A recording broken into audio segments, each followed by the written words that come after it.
Welcome to the episode 1 of our Cox's Bazar tour. আসলে আমাদের এই ট্যুরটা গত বছর নভেম্বরে হয়েছিল, কিন্তু আমি একদমই এডিট করার সময় পাইনি। So here I am after 7 months. Long story short, আমাদের ওই দিন আসলে খুব বিগ একটা হ্যাসেল হয়ে গিয়েছিল। হ্যাসেলটা এরকম ছিল যে আমাদের ফ্লাইট ছিল 7:20-এ ঢাকা থেকে কক্সবাজার।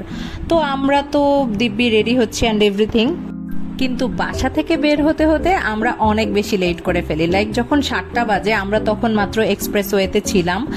অ্যান্ড থ্যাংক গড, আল্লাহর অশেষ রহমত যে আমরা ওই দিন নভো এয়ারে টিকিট করেছিলাম। আদারওয়াইজ আমাদের প্লেন আসলে আমরা একদমই মিস করে যেতাম। ওরা এত বেশি ভালো সার্ভিস দিয়েছিল ওই দিন, আমরা লাস্ট মোমেন্টে কিভাবে যে হ্যাসেল করে দৌড়ে দৌড়ে লিটারালি প্লেনে উঠতে পেরেছি, এটা ওদের হেল্প ছাড়া একদমই পসিবল ছিল না। So a big shout out to Novo Air and their services were so amazing.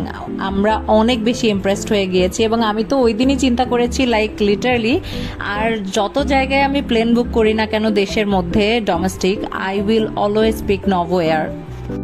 And আলহামদুলিল্লাহ ওই দিন ওয়েদারটা এত বেশি সুন্দর ছিল, আকাশ এত বেশি ক্লিয়ার ছিল, আমি জাস্ট মেসমেরাইজড হয়ে জাস্ট দেখছিলাম। And look at the buildings, এত ছোট ছোট এত কিউট কিউট লাগছিল। তো এরই মধ্যে ওরা ওদের স্ন্যাক্সটা সার্ভ করে দিল। অ্যান্ড স্ন্যাক্সের মধ্যে ছিল 1 slice of cake from Tasty Treat, আর সাথে ছিল একটা স্যান্ডউইচ। আমি স্যান্ডউইচ অত বেশি পছন্দ করি না, বাট অনেস্টলি ওই দিন স্যান্ডউইচটা অনেক বেশি ভালো ছিল। আমি নভো এয়ারের বেশি বেশি প্রশংসা করছি, ব্যাপারটা এমন না, যা জেনুইন আমি তাই বলছি।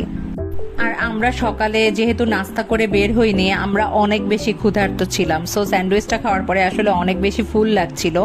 অ্যান্ড আমি না কেকটা জমিয়ে রেখেছিলাম পরে চা দিয়ে খাবো বলে। আর এর মাঝেই মেঘ দেখতে দেখতে আমরা লিটারালি কক্সবাজার পৌঁছে গিয়েছিলাম। উপর থেকে সমুদ্র দেখতে এত বেশি সুন্দর লাগছিল, এত বেশি, সুবহানাল্লাহ, আমি আসলে ভাষায় বলে প্রকাশ করতে পারবো না।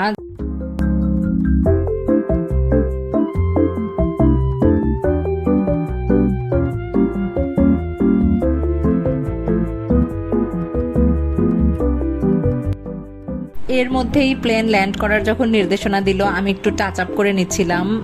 আচ্ছা, আমাকে দেখে কি বোঝা যাচ্ছে আমি এর আগের রাতে লিটারালি সারা রাত বসে লাগেজ গুছিয়েছি যাওয়ার জন্য। আমি এর আগে একদমই সময় পাচ্ছিলাম না, তো আমাকে একদমই দেখে বোঝা যাচ্ছিল না, মানে আমার অ্যাটলিস্ট এটাই মনে হচ্ছে। আসলে আমার মনে হয় কি, এত সুন্দর সুন্দর সিনারি দেখার জন্য হলেও একবার অন্তত ঢাকা থেকে কক্সবাজার প্লেনে ট্রাভেল করা উচিত। Just look at the sceneries, এত প্রিটি। আমরা এর মধ্যেই ল্যান্ড করে 4 জন মিলে একটু ফটোশুট করছিলাম, কারণ সকাল থেকে এত তাড়াহুড়া ছিল আমরা একটাও ছবি একসাথে আসলে তুলতে পারি নাই। অ্যান্ড 4 জন বলতে ছিল আমার হাজবেন্ড, আমি আর আমার বড় আপু আর দুলা ভাই। তো আমরা এরপরে হোটেলের উদ্দেশ্যে রওনা হলাম। লবি দেখে অনেকেই বুঝতে পেরে গেছো অলরেডি যে এটা সাইমন বিচ রিসর্ট। আমরা ওখানে যাওয়ার পরে ওদের ফর্মালিটিস ফিল আপ করতে করতেই ওরা তরমুজের জুস সার্ভ করে দিল, যেটা হচ্ছে ওদের ওয়েলকাম ড্রিঙ্ক। রুম পেতে আরো অনেক দেরি হবে এটা শুনে না আমার আর তর্স হয়েছিল না, আমি একদম সামনেই বিচে চলে গেলাম just to see the sea. এরপরে আমরা ওখানের ফেমাস শালিক রেস্টুরেন্টে আমাদের ব্রেকফাস্টটা সেরে ফেললাম। তখন অলমোস্ট 12টার মতো আই গেস বাজে। সো এটা আসলে ব্রাঞ্চও বলা যায়। আর রেস্টুরেন্টের ভিতরে অনেক বেশি সুন্দর ছিল। এরই মধ্যে হোটেলে ফিরে দেখি আমাদের রুম রেডি। আমরা একটা রুম আগে পেয়েছিলাম, তো ওখানে যাচ্ছিলাম। আজকের মতো এখানেই ব্লগটা শেষ করছি, না হলে অনেক বেশি বড় হয়ে যাবে। ইনশাআল্লাহ নেক্সট ব্লগে থাকবে সাইমনের রুম ট্যুর। টাটা।